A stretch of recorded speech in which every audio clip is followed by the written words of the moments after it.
Welcome to Fantasy Sports Daily, powered by FantasyGuru.com. Monday through Friday, 12 p.m. Eastern Standard Time, 9 a.m. Pacific. Ray Flowers breaks it all down for you from a fantasy sports perspective.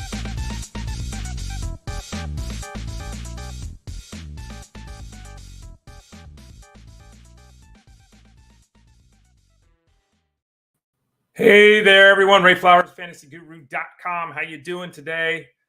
Battling the technology monsters. You know how that goes. Oftentimes, we have issues with technology. I think we've got it solved. I think we're tweeted out. I think we're good to go. I think there's going to be a lot of excitement here over the next hour. Are you with me? You are. Good. Let's do this. I'm Ray Flowers, FantasyGuru.com. Follow me on Twitter, X, Instagram, all those spots at the Ray Flowers.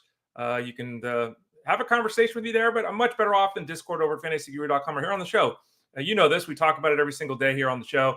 If you are watching live on YouTube at youtube.com/@ElitePlusNetwork, if you're watching on Facebook at facebook.com/FantasyGuruHQ, you can leave comments and questions and we address them at the end of the show. So feel free to do that. We're happy to interact with you all. That's what we're here for, right? We're here to have some interaction, have some fun. It's a Thursday, and Thursdays are Tyler Beaker's day, so he'll be in. Let's throw it up on the screen. He'll be in here in a bit to chat with us. About a half hour from now, we're going to talk ADP. And interestingly enough, now let's make it smaller so you can read it real quick. Oh, where am I? Look at this. Ray doesn't know where the hell he is. Oh, I don't know what I'm doing today. Oh, my gosh. Let's just do it. There we go. Taj wrote a great article about ADP. And the article talks all about the differences for average draft position at various websites. Because we talk all the time about ADP this, it says this, says that. Tyler went in and broke it all down. And he went through 4 different websites. So we'll talk about it. Are there differences with certain players or other things that you need to know? You can find the link to the article there on the screen. You can also find it below in the description if you're with us at youtube.com/@ElitePlusNetwork. Before we get to that, we'll talk baseball as we always do. Walker Buehler, Tyler Glasnow with the Dodgers, Jordan Montgomery, Bryan, Jose Berrios, Edward Cabrera, Zack, Littell, Seranthony, Dominquez, Elias, Diaz. What are the Colorado Rockies doing? We'll talk about that. Michael Harris, Pete Alonso, Adolis, Garcia, and Matt Olson. So lots of things to talk about. And remember, you can always find the show at the website, FantasyGuru.com. Click on that Elite Plus tab at the top of the page. That'll take you to this show as well as the other podcasts we have on the Elite Plus network. You can also type in Fantasy Sports Daily into your podcast network. Pandora, Spotify, YouTube Music, Apple Podcasts. We're available all of those spots as well as at FantasyGuru.com. All right. By the way, one other thing before we dive right in. I talked about this yesterday, and we had a little bit of an update. So let's do it again here today. Again, if I can figure out how to use the screen. I was so good. There we go. We have fantasy football training camp coming up on Friday the 16th. On the screen there, we have all the people that will be speaking. Basically, it's like a 12-hour all-day event. As you can see there on the screen, slated to go at 3 p.m. Eastern Standard Time. My talk is going to be building a winner. So I'm going to kind of encapsulate a little bit of some of these other presentations, some of my own thoughts as well. Building a winner from start to season. Like, how do you do it? We're going to talk about that in my presentation, but I'm just one of many. We've got NFL betting strategies, IDP information, best ball strategies, football league setups and roster construction, guide to auction leagues, dynasty leagues, using the waiver wire in-season strategies, intro to DFS, college football. We do college football at FantasyGuru.com. Also, the DFS and betting tutorial there. Live questions from the Fantasy Guru subscribers, Ted Schuster and Jeff Mans will do that. And then we have a poker tournament at 11 p.m. Eastern Time. So you watch us all day. You play poker with us at night. I probably won't be there, just so you know. I'm not a big gambler, but a lot of the staff will be there. You also get a ticket to compete with us in the Fantasy Football Championships for FantasyGuru.com. So you get to play against all the people on staff. It's a great product. And if you're not able to watch it, any part of it live on Friday, or you miss all of it on Friday, don't worry. It's all stored at the website. So everyone will give their presentation. They'll have their PowerPoint. It'll be all fancy and all that. We'll give our presentation, and then the information is stored. So you can get the product on Saturday if you want. You can get it Sunday. You can get it next week if you want. It's all still there and housed at FantasyGuru.com. Click the subscribe tab in the top right corner. Scroll down a little bit. It's on the bottom left-hand side. So scroll down a little bit. You'll see training camp. Add that. You're good to go. It's a great event. 12 hours of us having fun chopping it up with all of you. And just like we do here, we'll be taking questions there throughout the day, not just in the Q&A session at the end with Ted and Jeff. You can also obviously get the product at FantasyGuru.com for the football, clicking that subscribe tab in the top right corner. Seasonal DFS wagering, They're all available there. Check it out. Okay, let's dive right in and talk some baseball today. Oh, and by the way, today, because of the way the schedule is, we need we have 4 games in Major League Baseball. We need 5 for a cash game breakdown. So there's actually going to be no cash game breakdown today. So for those of you looking for that, again, it's not me, it's the schedule. It's the way it is. We need 5 games. There's only 4 on the slate today. Okay. Walker Buehler returned last night. Triumphant. No, it wasn't triumphantly. I mean, at this point, we've talked a lot about Walker Buehler. We've all counted on Walker Buehler coming back and having success, and it's just not happened. There's just an issue with a bunch of things here. He went and trained separately. Sorry, I'm distracted. I was doing 47 things this morning. I apologize for that. I'll try to focus in a little bit better here. The problem with Buehler is manyfold, health-wise, performance-wise, mechanically, all this kind of thing. He came in last night and, first inning, crap right out of the start. He walked the bases loaded. I mean, come on, man. Come on. So he made it to 3 1/3 innings. He only gave up 1 earned run, but he did give up 4 runs. Another crappy outing. And, we're looking at an ERA of 5.5 and a whip of 1.5 over 40 innings. Like right now, Walker Buehler's not even league average. This is a Cy Young contender. He's not even league average right now. And again, this is the poster boy for the opposite side of just get the surgery, it always works game. Because Buehler had the elbow surgery and it's not worked. And I'm not saying the surgery didn't work. I'm saying his performance since the procedure has not worked. He has been crap since he had this procedure, and it took forever. They were slow. They delayed things. They were patient with things. He has not found it. And again, he's gone to outside the Dodgers, outside training. No one can find out what the issue is here. He is not performing or looking like the player he did before he had surgery on his elbow. He's just not that guy right now. Does that change next year? Let's hope. Is it going to change this season? It's very hard to expect it to. I think at this point, Walker Buehler is basically a streaming option, and that's where we're at. And hopefully I'm wrong. I drafted him in my keeper league because I got him in the 15th round this year on the draft day, thinking I'd have something here. Looking to keep him next year for what? We increase 1 round. We can keep a guy for 3 years. 14th round player next year. Doesn't look like I'm going to be doing that with Walker Buehler. Speaking of the Dodgers, and this is the Dodgers. They've had tons of injuries. Despite having tons of injuries, they're being very smart about how they utilize their pitchers, especially Tyler Glasnow. His next start is going to be pushed back a day. Nothing significant. They're not saying he's hurt. They're just giving him an extra day of rest. And the Dodgers, again, have been very good about doing this for years, actually. Clayton Kershaw being a prime example of it. But so Glasnow will now start on Saturday. This is because basically Walker Buehler was able to pitch yesterday, right? So they were able to push back, Tyler Glasnow a day, and he'll start on Saturday. All right, Jordan Montgomery. We talked about him earlier in the week, how Ryan Nelson, is in danger of losing his spot in the rotation because basically he's younger, more capable. He's a righty of going to the bullpen. Jordan Montgomery's not that guy. At least for this turn through the rotation, Jordan Montgomery performed. He had 8 strikeouts, allowed 3 runs over 6 innings against the Rockies. That's a quality start. Obviously, the Rockies are not very good. They're just not a very good offense at all. We'll talk more about the Rockies and what the hell they're doing here in a few minutes. But Jordan Montgomery was effective. And, you look at his performance to date, and his ERA is 6. His whip is almost 1.7. He doesn't even have a 2-to-1 strikeout to walk ratio. Like, he has been awful. But quality start yesterday, a quality major league pitcher, and his next outing is against the Marlins. And it's in Miami, which is a good place to pitch. So Montgomery, another one. I keep saying it. And streaming, let's stream away. I think it's a good matchup. And there's enough that we saw yesterday to say that, all right, we can stream him next time out against the Marlins. Not saying Adam, not saying depend upon him. We're not there. But there's an opportunity. Why is my head too big? I don't know. I'm just trying to figure this out. Like, that's normal. Okay. My head, for those of you watching live, you'll know what I'm talking about. That's good. That's too small. That's way down. You can't even see me. I disappear on this one. I don't know. I guess that's what we got. All right. Now it's hard to read what I wrote. The font's too small. I don't know. We're doing the best we can here at fantasyguru.com. Bottom line is with Montgomery, add him for streaming options. Don't add him depending upon him the rest of the way. Though we can always hope that finally he'll find his form. For what it's worth, Blake Snell did. Both guys holding out, not showing up on time, all that. There's parallels there. Obviously, completely different pitchers, but we'll see with Jordan Montgomery. I still would like to see Ryan Nelson obviously stay in the rotation for the Diamondbacks.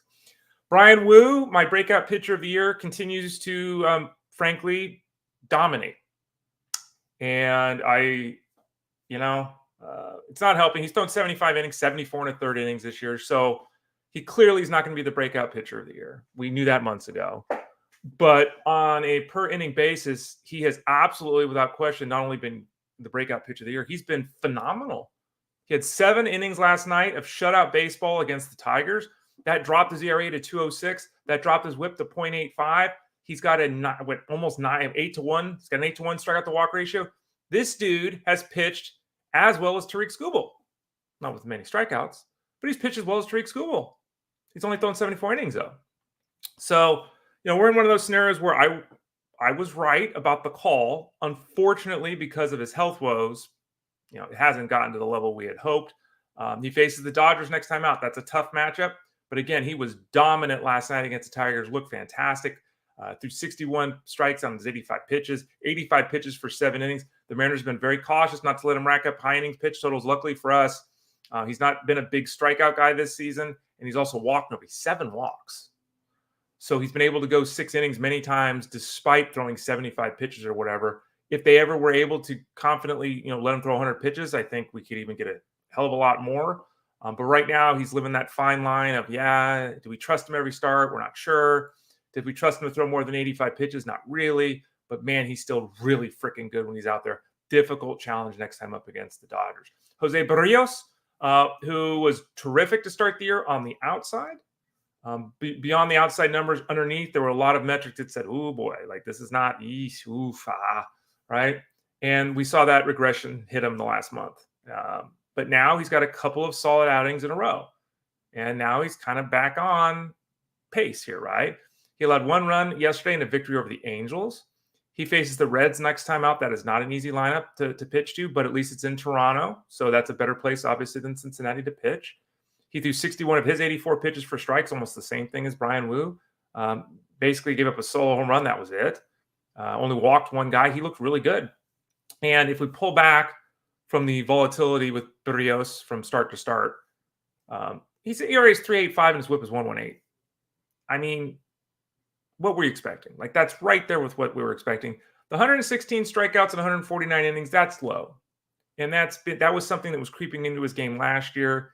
And we've seen it really go to the next level this year. So, he's more Miles Mikolas than Cole Reagans, right? Like, that's just who he is now. That's not saying he's all the way to Miles Mikolas, because he's absolutely not.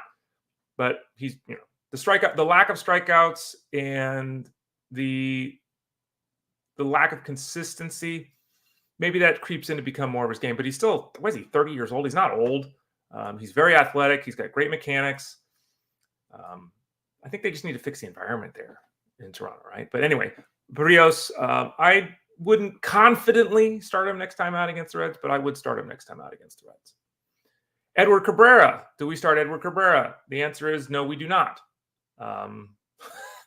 And the simple fact of the matter is, he's a really frustrating guy because, as we're well aware, he's capable, as we've seen the last few times he was on the hill, he is more than capable of dominating opponents. What happened last night against the Phillies, he returned to being Edward Cabrera. Now, to be fair, we talked about on this show, last time out, we were discussing Cabrera and his success over 3 previous outings, whatever it was, that I said, do not pitch him against the Phillies. So if you pitch him against the Phillies last night, that's on you. But he did perform last night poorly. He gave up 6 runs in 4 innings, was against the Phillies. It's not easy, okay? But that's just it. And it's just more the same, Grand slam to Kyle Schwarber. Hey, that happens, but he walked 4 guys, barely threw half his pitches for strikes. So Cabrera is, I think the answer for Cabrera really has to be, A, he has to change up his training methods by working with someone outside the Marlins organization in the offseason. Or B, which is my hope, they trade him because that arm is special. And we've seen a lot of guys. I mean, hell, let's not get crazy. But Sandy Koufax, at the start of his career, no idea what he was doing. Randy Johnson at the start of his career, no idea what he was doing. And look what happened when those guys figured it out. I'm not saying Cabrera, who obviously is right-handed, I'm not saying Cabrera is going to be Koufax or Randy Johnson. But the point is, when you have this kind of talent, sometimes there's a key to unlock it that you can't find the right key, right? I don't know if the Marlins have it. It's been years now. They can't figure it out. I don't know if he goes to another team, if Cabrera can ever figure it out. Maybe he just can't. Maybe Cabrera needs to become a reliever. Throw your 2 pitches, man, and just go. There's a lot of relievers out there that strike out 13 guys per 9 innings, that walk 5 guys per 9 innings, that have success working in the 9th inning. Maybe that's the direction they go. We'll see with Cabrera. It'll be a fascinating offseason for him. Right now, he's back into that streaming zone with our eyes closed. Just so hard to trust him. Zach Littell of the Toronto. We were just talking about them, right? Of Tampa Bay. I mean, man, was he good. 1 run, 1 hit allowed in 5 innings against the Astros. Now, the Rays are starting to become not that they have let him go deep into games all season long anyway, but they've been very cautious here of late with him. He's going 2 turns through the batting order, and they're basically getting him out of there. He's thrown about 40 innings more than he's ever thrown before, so he's already blown past his workload limit. Blowing past the workload limit happens, right? And it's where we're at this day and age. But the Rays, they're going to be cautious here with him. It's his 4th straight start allowing 1 run or fewer. And he was really bad in July, but he's been really good here of late. He's kind of found his groove. He's kind of found his footing. Obviously, performance-wise, we're not looking at him and saying, oh my gosh, he's way over his innings limit. He's done for the season. We're not saying that, but he is way over the limit. And that is a concern because the Rays know what they're doing and they're going to do what they do. I think that's the best way to say it. And they do it very well.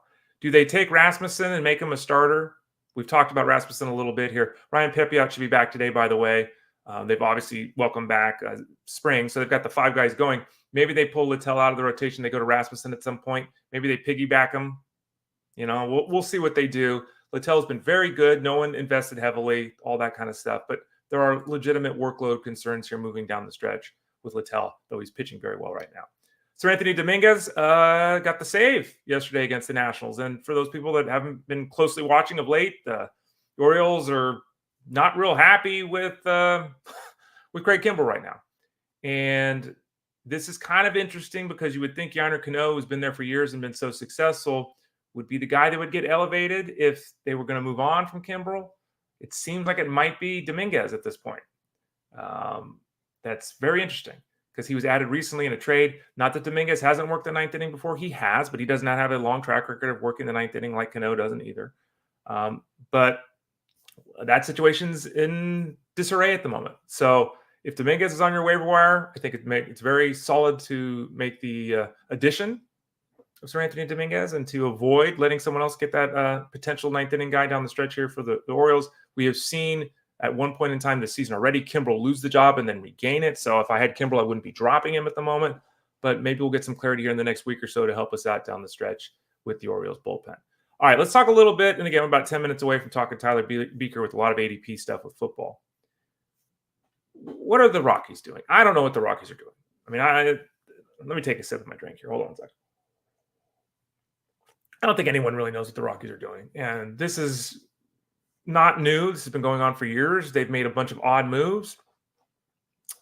The strangest one is Elias Diaz. Now, is Elias Diaz a great catcher? Is he a great baseball player? No. Is he serviceable? Absolutely. And let's not forget, he did make the All-Star team last year. Okay, so there are way worse options on a whole bunch of teams at the catcher spot than Elias Diaz. The story was just breaking this morning, so maybe there's more to it than what we know right now. And what we know right now is he's been put on waivers. Now, maybe there's a personality thing going on. Maybe there's something else that we're not aware of. But right now, he's put on waivers. So a year ago, he was an all-star. Now he's put on waivers. You pay the $50,000 waiver wire fee, and you pick up his salary, which is about $1.5 million, and you get Elias Diaz on your team. Done. So anyone that spends $1.55 million can have Elias Diaz. Now, supposedly the Rockies tried to trade him at the deadline. That's what we're hearing. I find it hard to believe, as well as the articles I read, that they couldn't get anything for Elias Diaz. It's nonsensical. Like maybe they didn't get what they wanted, but it's nonsensical to think they couldn't get prospects or something for him.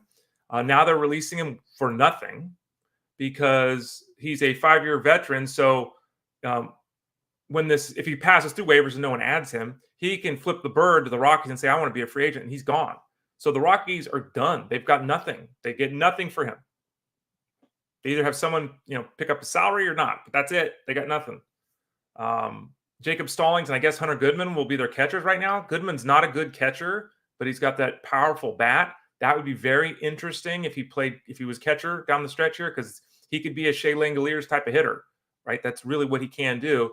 Will he catch enough? I don't know. I think they probably still go with Jacob Stallings. Again, this is a developing story. It happened, hour and a half before the show started today. So waiting to see when the team show up at the ballpark today, get a little more information. But as we sit here right now recording this, Stallings has got to be the lead guy with Hunter Goodman seeing some work at the catcher spot. If that goes the other way, if it's Hunter Goodman who's catching all the time with Stallings in reserve, then we're interested in Hunter Goodman. He's going to hit 200, but he's got power and he plays in Colorado. So we'll see. The biggest loser here could be Elias Diaz, because even if he goes to another team, what's his role going to be? I mean, these guys basically playing, 3/4 of the games.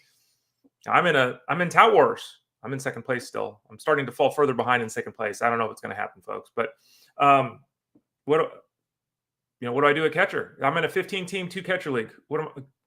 That'll be fun going to the waiver wire this weekend to replace Diaz if he ends up going somewhere to get 6 at-bats a week. So very odd. Again, I don't know. I mean, it seems like there could, again, be extra things happening behind the scenes we're unaware of. But it seems right now that they've bungled this completely. And unfortunately, that's kind of been the Rockies' MO of late. Michael Harris returned from the injured list, and he didn't waste no time. Grand slam, 5 RBIs in this game back. Boom. Check that out. So let's not forget that Michael Harris, who's missed months, literally months with the hamstring injury. Let's not forget that this guy's a 2020 talent. Let's not forget that he's part of a Braves lineup that, when this Braves lineup gets going, and there's a lot of signs, guys. Matt Olson we'll talk about here in a few minutes. We've got Austin Riley, who's been blazing it up. You've got Ozuna doing his thing. I mean, this lineup. So Michael Harris is a huge piece. If he can return to be that 2020 player he has been down the stretch here, make sure he is not on the waiver wire. There are leagues where I'm sure he was dropped. Get him. Michael Harris could be a difference maker. I hate using that term because it's overblown and all that, but he legitimately can, so I'm going to use it anyway. Pete Alonso went 4-4 at the home run last night, 3 RBIs. And I just wanted to check in with Pete Alonso because, Alonso looks like he's going to be a free agent at the end of the year. It doesn't sound like the Mets are going to sign him to a contract. There's been kind of conflicting reports there. It's very strange. I don't know, again, the ins and outs of the negotiation, so maybe that's part of what's going on here. But Pete Alonso is 29 years old. He is kind of the face of the franchise with Francisco Lindor, right? Like, he's been there. He's homegrown. He hits 40 home runs every year, drives in 90, 100 runs every year. Like, this year, he's got 26 home runs, 68 RBIs. So he's down this season. Is he going to go 30-90 yet again? If he doesn't get hurt, he's going to go 30-90 yet again. Is he going to hit 40 home runs? A little bit of a stretch. But this will be a 5th consecutive full season, because you take out COVID year. 5th consecutive full season where he goes 30-90. And don't forget, during the COVID year where there are only 60 games played, he had 16 home runs and 35 RBIs. So that might have been his best season. And he had 53-120 as a rookie, right? So, arguably one of the best power hitters in baseball. There's limits here, sure. But everyone loves him. He's a good guy. He works hard. I don't know really why the Mets haven't figured it out. Maybe he wants too much money. We'll see. But Alonso overall, he's basically been the same hitter he's always been. His OPS this year is only 17 points off what it was last year, but there's a little bit less power. That is not to say that with Alonso that he couldn't have a 10 home run in September, right? He could do that.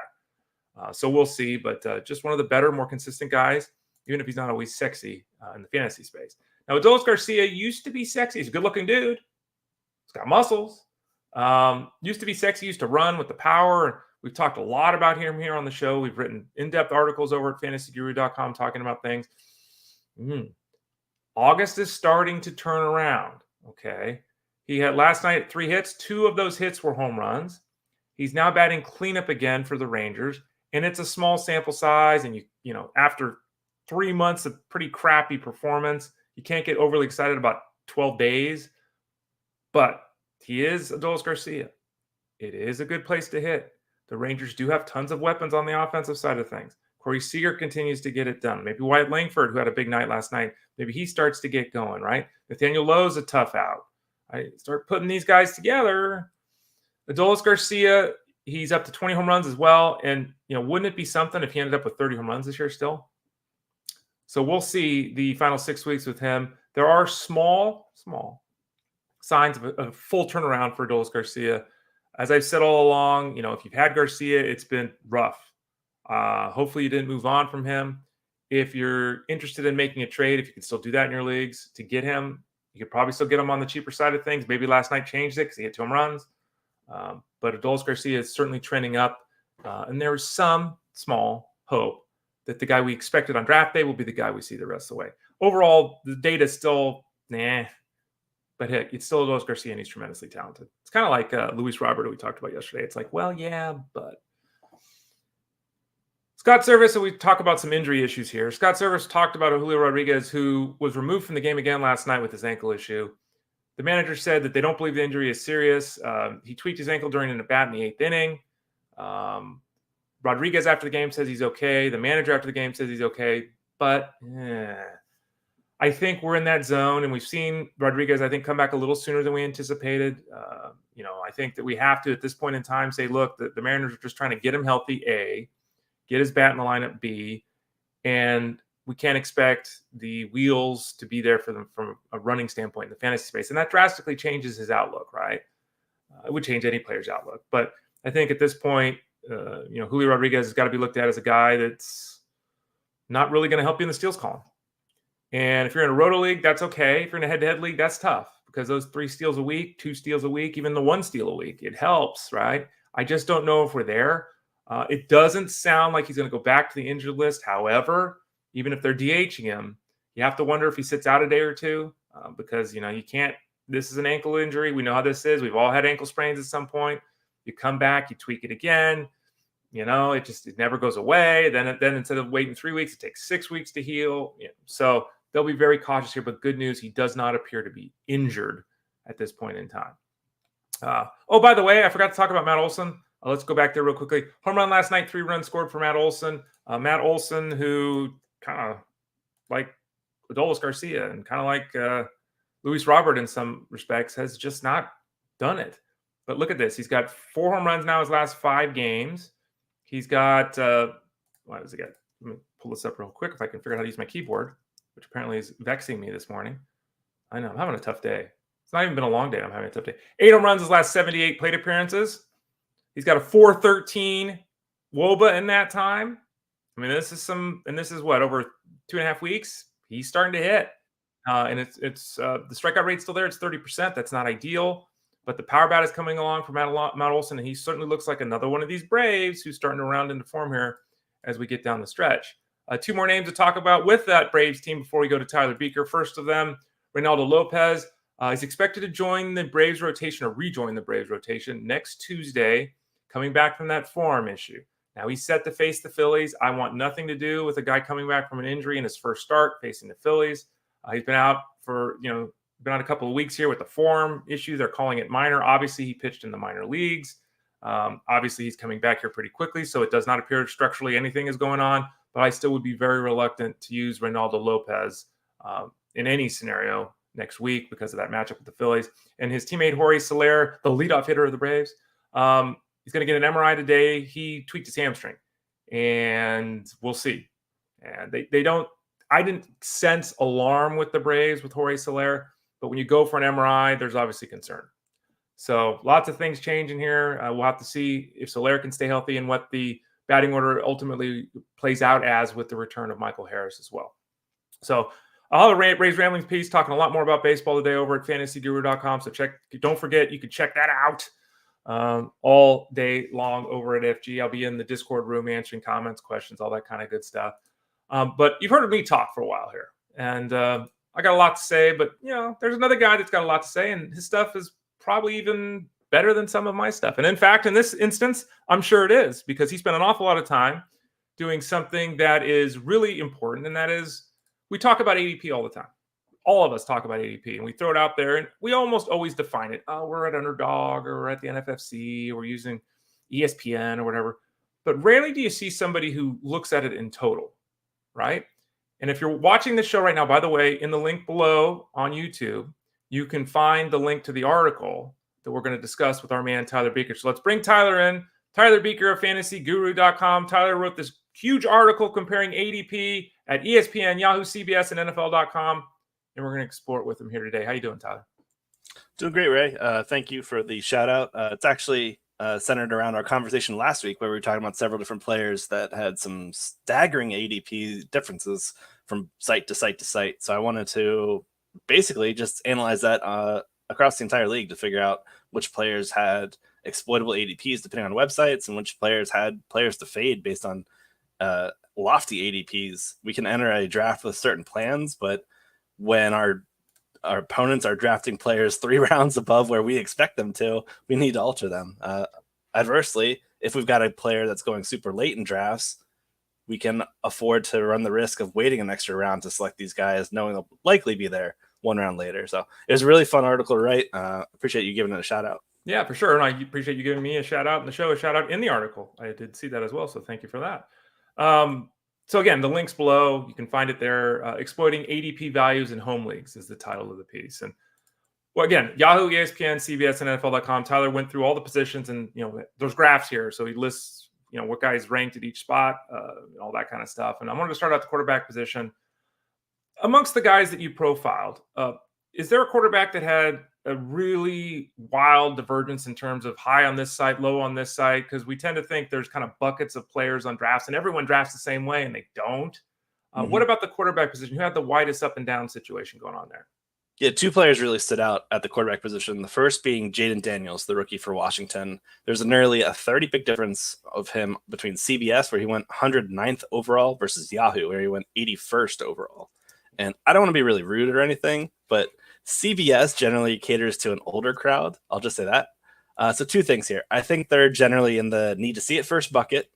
And this group also definitely wasn't an advocate for the mobile quarterbacks. Anthony Richardson, Kyler Murray, and Jayden Daniels, they were all highlighted in that article as value picks relative to other websites. So these guys in general are just not really going that quickly in drafts. CBS was also notably really high on the elite tier, the guys that already had proven it. So guys like Allen, Mahomes, Hurts, they were all being drafted as top 24 picks. So I thought that was super notable on CBS relative to other sites. The other guy that stood out, Kirk Cousins. There was a ADP of 163rd on NFL.com and 125 on Yahoo. So that's like nearly a 40-pick difference. And that's a lot. In my article, I also posted ADP from Underdog because I like to view Underdog as kind of a heat check or a reality check for actual ADP against some sharper drafters. I tend to bucket Underdog in that group. And Cousins was smack dab in the middle of those 2. So that kind of tells me that there aren't really takeaways aside from getting a major steal on Cousins on NFL.com where he's 163rd. And that's QB 21. To me, that's outlandish. Like, he's been a top 12 producer each of the last 4 years. Love the offense he's going into. I think there's a good chance that he outkicks that ADP quite a bit. I think I should have asked this at the start. Do you think, I guess it also depends. Is there, and correct me if I'm wrong here, when you're looking at the ADP on the website, there's no way for you to know whether that's been computer drafted or human drafted. So is it a perpetuation of the rankings of the website, do you think? Or you mentioned the fact that you think that the website itself skews older demographically. Is there any way to really determine more than what you've said in either of those scenarios? No, but again, I'm waiting until mid-August to do this. I'm not doing it in June when it is mostly mock drafts and the computer-aided I don't know. It's computer aided, period. So I think that we've at least got some live bullets in there. We've got people that have started drafting as early as like August 1st. So I think there are some actual live ADP there that's being utilized. But one thing that's also interesting I wanted to note is many of the people on these websites will also cater to the pre-draft rankings. Mm-hmm. You can sort by pre-draft ranking or by ADP. And it's kind of a self-fulfilling prophecy whenever the people tend to follow the pre-draft ranking, which will then alter the ADP. So if the CBS guys that are creating these pre-draft rankings aren't high on a guy like Jayden Daniels, then the ADP is not going to reflect that as well. So I did want to mention that as well, because that's something to keep in mind. Yeah, and it's interesting. And a broader question, what the hell, I'll just ask you. A lot of people ask this question consistently. We actually have a full podcast in the 20 podcasts over at fantasyguru.com, the preseason project. We'll give you a peek behind the curtain. What do you tell people when they say, well, yeah, you guys are higher on this guy than ADP? You guys like that. What do I do? Do I blow away the ADP and take the guy because he's a better player? Do I try to cut the difference in half? You got him ranked 30 spots ahead of ADP. Do I wait one more round? Like, what would your general answer be to people? Because again, all these websites, they're not all the same. Correct. And I think it really is situational in terms of when the player's selected and the range and the gap. Like if we're talking about a player that's a 30 pick difference, that's 2 rounds in a 12 team league. There's 2.5 rounds where you don't need to get him at our rating that's 30 points higher. You can afford to wait an extra round and still get him above ADP. Again, average draft position. There's players that take him before and after. It's the definition of average. We can be those guys that are bullish on specific players, but I think context needs to be taken into account whenever is it a wide receiver 14 versus wide receiver 17? Just get your guy. That doesn't matter. But when we're talking about a multi-round difference, you can then use ADP as a crutch or a crux in terms of like figuring out when to approximate when he'll go off the board. And you don't need to reach 3 rounds for a guy that you can get maybe 1 round earlier. So keep that in mind. It's average. There are going to be people that are going to reach, especially in home leagues. People do weird things. People love to get their guys. And I understand that. I get questions daily. Do I take CMC first overall? I'm not really feeling it. I always say it's your draft. If you don't want to do it, don't do it. I'm still ranking him number 1, but it's your draft. If you're not comfortable with it, go get your guy. Tyler Beaker, Ray Flowers here on Fantasy Sports Daily. Again, the show is Monday through Friday, 12 p.m. Eastern Time, 9 a.m. Pacific Time. Tyler, you got the nice shirt there going, by the way. Thank you. Elite Fantasy. Armando had his on yesterday. I feel bad. You guys are making me look bad. You guys are representing. Chris F. said the Oracle and ginger sauce with the knowledge. Thanks for all you guys do. And then speaking of CBS, he had a follow-up here too as well. Yes, Tyler, to answer your question, we are older in CBS leagues. I haven't played in CBS in like 20 years. Okay. So I don't want to be rude. I preface it by saying I don't want to be rude. And I will say this. I'm in my 5th decade on this planet, and I'm in a CBS league. Now, it's Jeff Mann's home league, so you can blame Jeff. But I'm on so there you go. So we'll see. Thanks for watching in the comments, Chris. We appreciate it. Okay, let's talk a little bit about the running back position. You did, again, this overarching view of all the ADPs. Is there a website that is more aggressive at the running back position? Because sometimes you do drafts and it's like wide receiver forever. Other drafts you do it and there's a lot of people still drafting like it's 2015. Is there a website that is aggressive at the running back position more so than the general universe is in 2024? Yeah, cover your ears, Chris. I'm going to bash CBS one more time. CBS, they are very aggressive in establishing the run. They like that mentality. Very few value picks at running back over on CBS relative to other websites. Instead, CBS was really the site where we saw them going earliest off the board. So again, know your site before you draft. Plan and prepare. If you're going to be playing on CBS and you're playing in a half PPR league, know that site's likely going to cater to running backs and they're going to be going off the board early and often. You could easily get squeezed out of the position if you wait too long. So just prepare yourself. Look at the ADP ahead of your draft. If you got one coming up next week, do a few mocks in the meantime. Just be prepared. That's really what I wanted to emphasize with this article, is how much things differentiated site to site, where I could be offering advice that's catered to Yahoo and it's completely out the window when you're drafting on CBS. CBS, they like their running backs. Let me just say that. I'm in a best ball draft with a lot of folks, industry folks, and it went nuts. I mean, we had 17 Absolutely. of the first 48 best ball picks are running backs. I'm like, what is? Oh my! I was gonna say the other way. Wow. Yeah. I'm like, what is going on? 5 teams had 2 running backs in the first 3 picks in best ball. I was like, what the hell is it? So you got to play your draft. So it's really important to know, because I'm looking at my running back crew now, and it's like, it ain't very good. The rest of my team is banging, but the running back. So paying attention to that ADP of the site you're drafting at is obviously very important. Rhamondre Stevenson is a guy I want to ask you specifically about, Tyler. If you look at him, his ADP on ESPN seems really aggressive. And I want to ask a question that you don't have an answer to, but something I thought of. Do you think that's because it's ESPN's East Coast and there's some bias there because Patriots and Tom Brady and they're always on TV and stuff? But you think that plays into things here? Because Rhamondre Stevenson, people are really aggressive getting him at ESPN.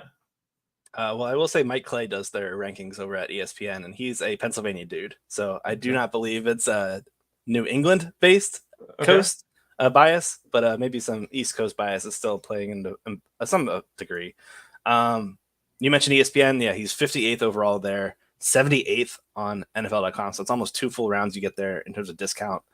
And I read what Klye had to write about Stevenson specifically as part of ESPN's draft guide just after you sent me this question. Okay. And it wasn't exactly positive. So no, I don't think there's like anything really promoting the Patriots here. The truth is we're still looking at a timeshare back. It's a relatively poor offensive line, disastrous quarterback situation. I view Stevenson as a floor-only fantasy play, so I will not be taking him 58th overall on any platform. Just not a player I'm interested in fantasy-wise because I want guys with some ceiling and some scoring potential. I don't know. I haven't looked at his over-under touchdown props for the year. I imagine it's at 4.5, though. Tyler Beaker, Ray Flowers here on Fantasy Sports Daily. To move to the wide receiver position, Jeff Mans has been very vocal about his support for Terry McLaurin, and Terry McLaurin has been a floor guy, which is freaking impressive, though, given the fact that he's caught passes from like 19 quarterbacks in his career. And I'm only slightly exaggerating. Like, it's a litany of quarterbacks, and it's 70 catches, 1,000 yards, 5 touchdowns every year. Maybe it's better this year. Like, you can obviously create a scenario where it will be better than that this year. You look at his ADP on CBS, on ESPN, and NFL.com, and it's very similar. And then there's Yahoo, totally standing out there on an island by itself. Is someone in porn someone you should reach for? Is he someone you should wait for? Is he someone you're not interested in? What are your thoughts? It's a great question. I'm really perplexed why drafters on sites like CBS, ESPN, NFL are waiting so much longer to grab him just because he's such a phenomenal wideout. I've been comfortably drafting him at the 4-5 turn all off season. So to see that he's going as like the 80th overall pick on CBS, ESPN, or NFL.com blows my mind. Yahoo is much more aligned with what I'm expecting with a 60 overall ranking. For reference, Underdog has him at 50 overall at the time of the study, which was done on Monday. I don't get it. Like, I mean, it's Cliff Kingsbury. They're going to have more tempo. Mm-hmm. They're going to have Jaden Daniels, who's 11.5 yards per attempt last year, led the FBS. I think another 1,000-yard season is easily in the cards for McLaurin. He's done 4 straight with, like you said, 19 different quarterbacks. I really expect McLaurin to pay off his ADP. He's a guy that I'd want as a wide receiver 3, and you're able to get him so cheap in many of these draft platforms. Highway robbery. I just think he's a great click. What about another wide receiver, Michael Pittman, who had a big season last year? Obviously, only played part of the season with the guy who's going to be throwing the ball this year, Anthony Richardson. A lot of it was Gardner Minshew. He's taken a couple of rounds later on CBS, and he is on ESPN if you look at the ADP information. Which site has it right, and what are your expectations for Michael Pittman in 2024? Yeah, ESPN has him priced up at the 24th overall selection among all positions, and to me, that's drafting him at a ceiling. We saw 4 games where he played with Anthony Richardson, and the results were hit or miss. Wide receiver 8, wide receiver 37, wide receiver 75, wide receiver 33. So we've got 1 top 12, 2 top 36, and then 1 just unusable week. So there's boom-bust potential. It's an offense that wants to run the ball heavily. They're a team that ran the ball quite a bit last year despite having, Zack Moss and Gardner Minshew as their lead guys, and they're still rather efficient. They're in the upper half of the league in EPA per rush. I imagine with Jonathan Taylor and Anthony Richardson, that EPA per rush rating goes up to like a top 5. So I'm really expecting the Colts to kind of dial back the number of passes that Pittman saw relative to the ones that he saw last year, where it was kind of a massive role change when we look at 2022 versus 2023 for Pittman. Tyler, let's go to the tight end position. And Travis Kelce and ESPN, you noted there's something going on here. Talk us through what you were able to denote looking at all of this. Yeah, I love the elite tight end path. I've mentioned it many times on this show, going elite quarterback or elite tight end. But Travis Kelce is ranked as the 18th overall selection on ESPN. That is the middle of the round 2, way too early for a guy that's going to be turning 35 years old this season. An opportunity cost is the name of the game. You're just bypassing so many elite wide receivers and running backs in round 2 to take Kelce at that steamed up price. And we also know Kelce's at the end of his rope. Like, I'm not saying anything that's outlandish for an older guy. His snap rate, his target share, his air yards per target, his yards after catch per reception, all these stats went down last year. I imagine they're really just trying to save him for the playoffs. And I'm looking elsewhere than Kelce on ESPN, preferring to target a guy like Kyle Pitts, who comes in at 60th overall, a guy that I'd much rather draft at that ADP, load up at running back wide receiver earlier, and then still get a pretty good tight end Pitts there. Kelce just way too high on ESPN. The tight end position in general, this is another one. It kind of looks like CBS is lower on the tight end position than the other sites. it is what it is. It is what it is. And we can try to, it's your old guys or whatever, but it's like, ultimately it's really important information to know. And that's why I love the article that you put together, because we routinely will say his ADP 75. Well, if it's 75, even if it's a 75 average from the 5 sites that you looked at, if one of them's got him at 56, like you're talking about, that's a 2-round difference. And especially at the tight end position, because you can go in, as you talked about, the hero tight end, the elite tight end, there's 3 paths, right? And I think most of us at fantasyguru.com this year are saying, you want to really be on that top end if you can. It's important information to know. So talk us through the overarching tight end position and CBS being lower than the other sides. Yeah, I think home leagues in general are going to value the elite quarterbacks over the elite tight ends. Namely, the positions more popular. Like, that just makes sense to me. The guys at the top of the quarterback list, guys like Mahomes, Allen, Hurts, they're also more stable in terms of what we can expect production-wise relative to the tight end group, where we've got an aging Kelce, we've got a Sam Laporta with some question marks entering year 2. There's just several factors that are coming together to see why I think quarterbacks are being pushed up. I've mentioned the elite quarterback or elite tight end. I think in home leagues, most drafters are going for the quarterback over the tight end. And as such, quarterbacks are being propelled up in ADP, tight ends are going down in ADP. So you're able to get some of those elite guys at cost relative to like some other websites. You're just not paying the iron price like you are for the quarterbacks. So I think we're getting some good deals at tight end position. I will say it's tricky if you want to double dip and go elite quarterback and elite tight end. That's what I was going to ask you about. Okay. It's a really tough one to do because I think you've really watered down your wide receiver position. And this really rings true in full PPR formats where we're getting the most bang for our buck with the wideouts. You really want as many heavy hitters as you can get. Unless you're in like a super shallow kind of starting requirement league where it's like 1 QB, 2 running backs, 2 wide receivers, 1 tight end, no flex, or even 1 flex, just kind of the bare bones, then I think you can make an argument for the tight end as your starting guys require more, or they have more importance to your lineup than the depth.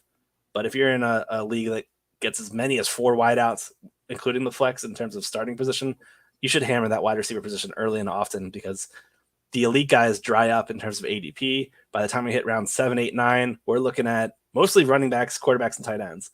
I feel like a lot of the elite wide receivers are going really early in drafts this year, and that's true for best ball and for home leagues alike. Tyler Beaker, Ray Flowers here. Tyler, I'm going to ask you an unfair question. It's your personal opinion, so there's no right or wrong answer. People ask all the time, which site should they use? We're talking about ADP. You mentioned you haven't used CBS in years. I tell people something like I haven't played a Yahoo League in a decade. Like I don't even know what the product is at this point, so I can't.